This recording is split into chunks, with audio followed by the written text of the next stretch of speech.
Next question from the lady side. Good evening, everybody. My name is Amuta. I'm working in Indian Embassy. So I have a lot of questions, but for time being, I'm saying little bit questions. So in Islam, why there is no caste system? Yes, sister. Okay, my second question. Sister, ask the first question. After I reply, then you can ask the second question. Okay, fine. Give me the answer. Sister asked the question, why in Islam there's no caste system? Because in Islam we believe that all the human beings are equal, unlike in Hinduism. Okay. Quran says in Surah Hujurat, chapter 49, verse number 13, Ya ayyuhan nasu inna khalaqnakum min zakarin wa unsa wa ja'alnakum shu'uban wa qaba'ila lita'arafu inna akramakum indallahi atqakum inna Allaha alimun khabir. O humankind, we have created you from a single pair of male and female and have divided you into nations and tribes so that you shall recognize each other, not you shall despise each other. And the most honored in the sight of Allah subhanahu wa ta'ala is the person who has taqwa. The criteria for judgment in the sight of Almighty God for a human being to be superior to the other human being, it's not sex, it's not caste, it's not color, it's not wealth, it's not age, but it is taqwa, it is God consciousness, it is piety, it is righteousness. The only way one human being can be superior to the other human being, it's not by wealth, it's not by age, it's not by sex, but it is by piety, it is by God consciousness, it's by righteousness. Unlike Hinduism, when we read the Vedas, it's mentioned that Almighty God, He created the Brahmin class, the learned class from the head. That's the first caste. Then He created the warrior class, the Kshatriyas, from the chest.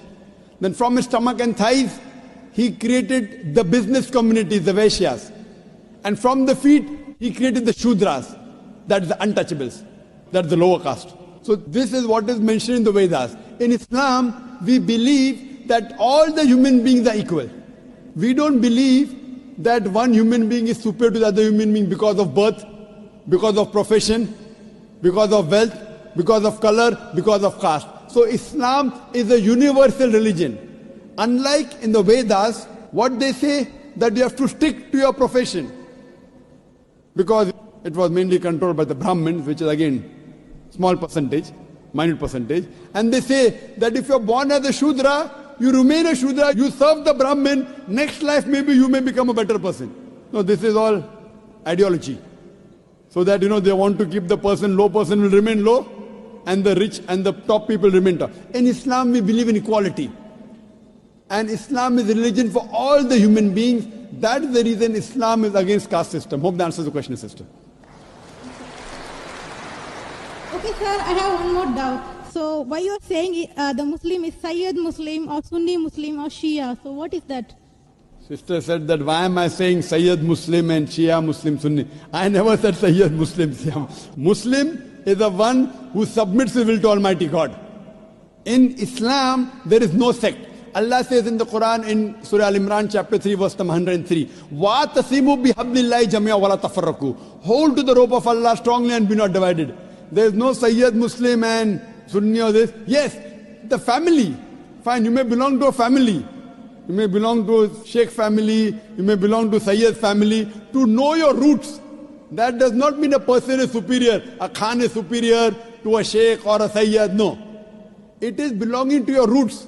Like how you may come from some family so that you have come from particular land or particular area. If you have come from Konkan region. So this is family background. It doesn't mean one person is superior to the other. The only way one human being can be superior to the other human being is by piety, is by righteousness, is by God consciousness. Hope that answers the question, sister. Okay, second question. Why in Islam in marriages no horoscope is seen? Sister asked the question that why in Islam during marriages no horoscope is seen. Because, sister, we don't believe in horoscope.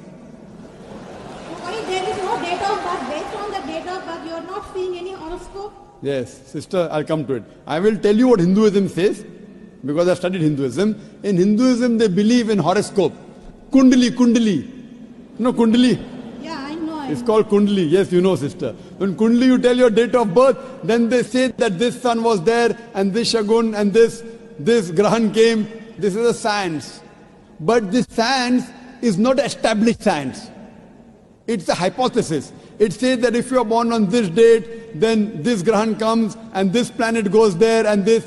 It is a science, but it's not an established science. It's not hard science like what we read in our college, biology, physiology, embryology. It is what they believe. It's an assumption. And then they talk about future. Everything what they mention in the Kundali does not come out to be true. We in Islam are against fortune telling.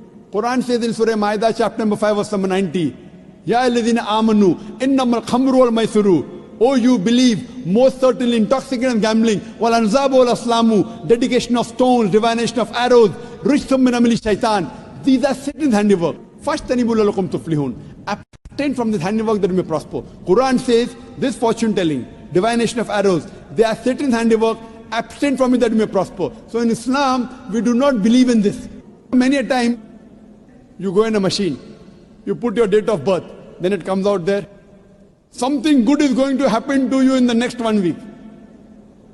Even if 100 bad things happen, one good thing will surely happen.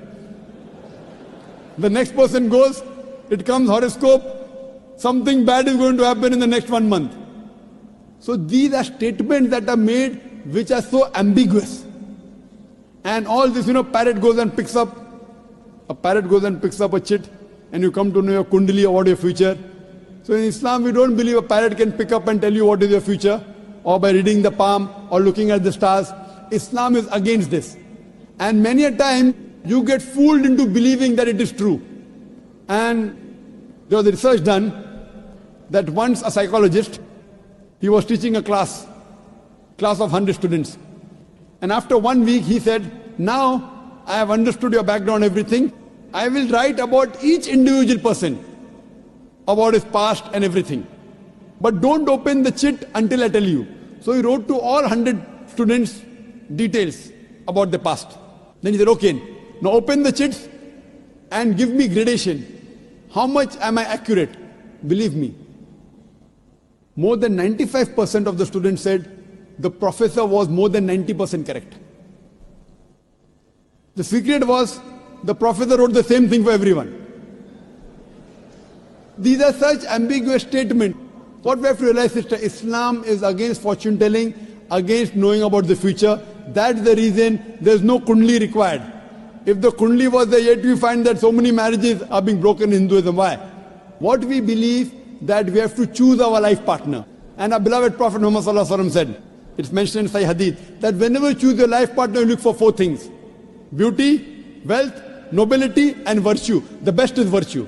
The best to choose from a life partner is a virtuous life partner, not kundali. Whether born in October, September doesn't make a difference. The virtue should match. That is the reason a woman in Islam, sister, is called as a muhsana. Muhsana in Arabic means a fortress against the devil. In other religions, including Hinduism, the woman is referred as an instrument of a devil. In Quran, the woman is referred as a muhsana. In Arabic, it means a fortress against the devil. So if you marry a virtuous woman, inshallah, she will prevent the husband from going in the wrong track. Hope that answers the question, sister. Okay, thank you. Shall I ask the third question?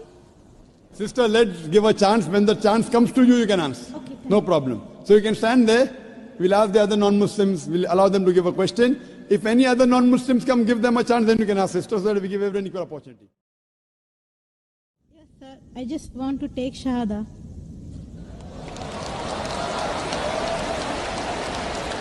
MashaAllah. The sister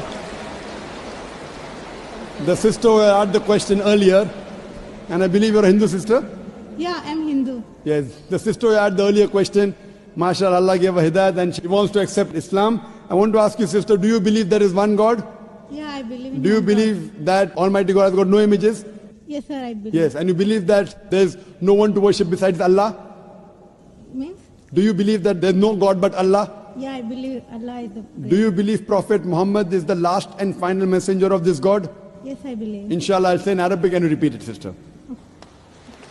Ashhadu. I'll say in Arabic and you repeat it, sister, slowly. Okay. Ashhadu. Hashadu. Allah. Allah. Ilaha. Ilaha. Illallah. Illallah. Wa ashhadu. Washadu. Anna. Anna Muhammadan Muhammadan Abduhu Abdu wa Rasuluhu. wa Wa Rasuluhu. wa Rasulu. MashaAllah, sister.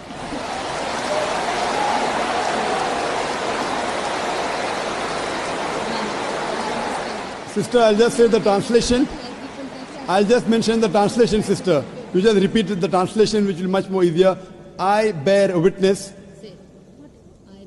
I bear witness I bear witness that that there is no God there is no God but Allah, but Allah, and Prophet Muhammad and Prophet Muhammad is is the messenger the messenger and servant of Almighty God.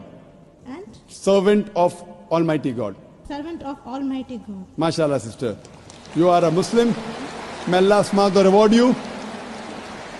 And may Allah grant you Jannah. And sister, as I mentioned earlier, if you have any question, any queries, please don't feel shy. You can contact the local organizations here. If you have any questions, you can even send an email to our organization, islam@irf.net. We have a ladies wing which takes care of any questions, any queries, any problems you have. And sister, see to it that as you keep on learning whatever about Islam, slowly and steadily. Main thing is Iman, believing. The practice keeps on coming slowly and steadily. Whatever you learn, you can ask questions, you can keep on following, and slowly, inshallah, you can keep on following all the trends of Islam. Thank you very much, sister. Sir, is there any organization which can teach me how to pray, how to do all the things? I'm sure there is an organization, Darul Bir. The organization I know in Dubai, Darul Bir. I'm sure there are lady organizations, and I think there's Sister Yasmin, who is the wife of my friend Brother Najmuddin. Surely Sister Yasmin will be somewhere in the ladies wing. They have a ladies organization. You can contact the volunteer, and inshallah they'll help you out in teaching you how to pray, how to offer salah, and the other aspects of Islam. Thank you, sister.